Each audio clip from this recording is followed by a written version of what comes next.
Welcome back to Introduction to Machine Learning. I'm Ludwig Botmann, and in this video we will speak about advantages and disadvantages of classification and regression trees. The advantages are as follows. So it's fairly easy to understand what a tree is or how a tree works. So we have this intuitive tree structure, this top-down approach with binary splits. And well, it's easy to interpret and it's also easy to visualize also for non-experts. I guess they rather quickly understand what happens there. From methodological perspectives, it's good that we do not have to do much pre-processing because we can automatically handle non-numerical features. And via those surrogate splits, we can also easily handle missing values prediction time. We also have no problems with outliers in features, and monotone transformations do not affect the model fit, so scaling becomes irrelevant for the features. Remind that this only holds for features and not for the target variable. Interaction effects between features are easily possible, or not just possible, they are like built into this tree structure. We can model discontinuities and nonlinearities quite easily. It performs automatic feature selection. What means that? So feature selection means that very often not all the features will be selected for a split. So there may be features that are never selected for performing a split, which means that basically the tree does not rely on these features, and that means that they are irrelevant, and at prediction time we do not even have to record those features. It's relatively fast and scales well with larger data, and we are quite flexible through the definition of custom split criteria or leaf node prediction rules, and there are other things like clustering trees, semi-supervised trees, density estimation, and so on, which we did not cover here. The disadvantages are, however, for example, that the tree cannot really well model a linear dependency. So if you look at this example here, we have two numerical features, x1 and x2,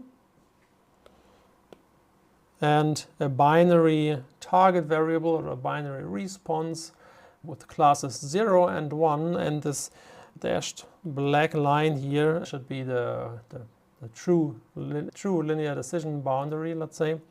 But since a tree always looks at these rectangles and has therefore these step functions, so it's really hard for the tree to get this line right. So it would have to be really a lot of very small step functions.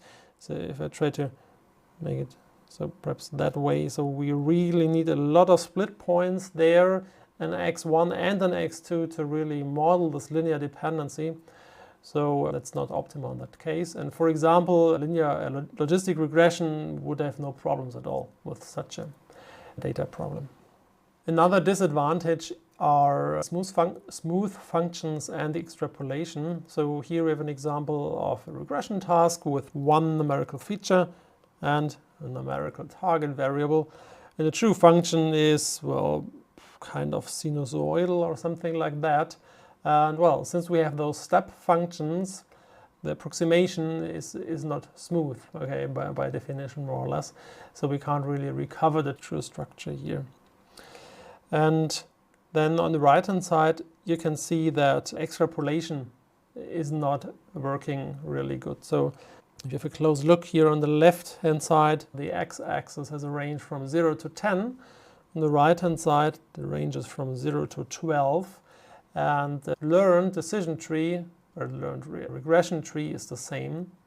So what happens here is that here at the right hand side of the first plot we have the last constant here, and this constant is just extrapolated like forever into the future. And if the true data generating process is not constant at the end of the range, of the feature range, then, well, we have those problems here that perhaps the true function is going up, but the tree doesn't pick up on that, because how would it know that it had to pick up that? So it just extrapolates always a constant, also on the left side, of course. here also until minus infinity.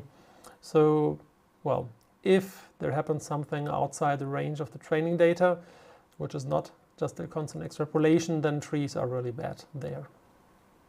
Of course, extrapolation is always hard because, well, by definition, we don't really know what happens there.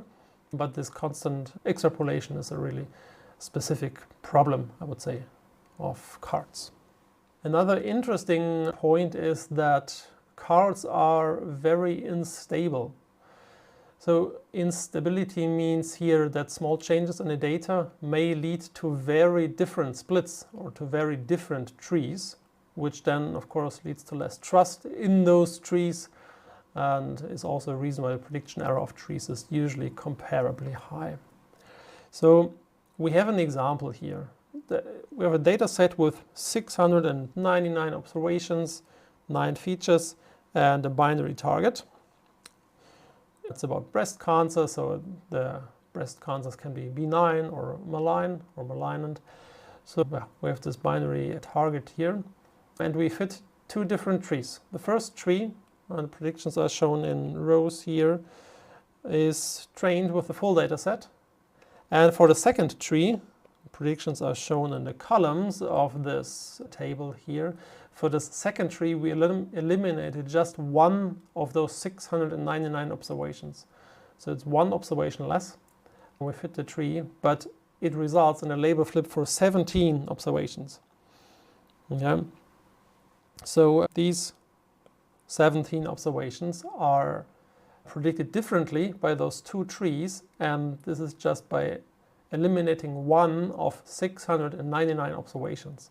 And if you now look at the trees, so it's a little bit small, perhaps you can zoom in your slides, but you also see from this zoomed out perspective that the trees, the learned trees, are quite different. Okay? So the left tree is, again, the full data set or trained with the full data set. For the right tree, B, we eliminated one of those observations. And yeah, the structure is very different, and also the split points are different. So here cell size is 2.5. Here the cell size is split at 3.5 for the first split. And then of course here we have 7 leaves, and here we have 3 leaves, which is quite some difference. And this, again, by just removing one of the observations. What about cards in practice? So compared to other learners, card has suboptimal predictive performance, mainly because of the problems I showed you before, but there are certain tricks to overcome those, and these tricks are mainly doing ensembles, so bagging or random forests, which you will learn about soon, hopefully. And then these bagged trees or then random forests achieve very, very good predictive performance. Actually, just a side note, oftentimes way better than deep neural networks if we look at tabular data, which might be perhaps somehow surprising or interesting. Of course, deep neural networks are important for other things, but yeah, we will come to that later. Yeah, and the last point is that trees are attractive tools if an interpretable model is desired or perhaps legally required, because, well, of course, you can just visualize that tree, which is fairly easy and easy to understand also. Okay, besides doing ensembles with bagging and random forests, there are other tree-based approaches as well, which we did not cover here. There is first the automatic interaction detection and the chi-squared automatic interaction detection, which creates all possible cross-tabulations for each categorical predictor until the best outcome is achieved and no further splitting can be performed.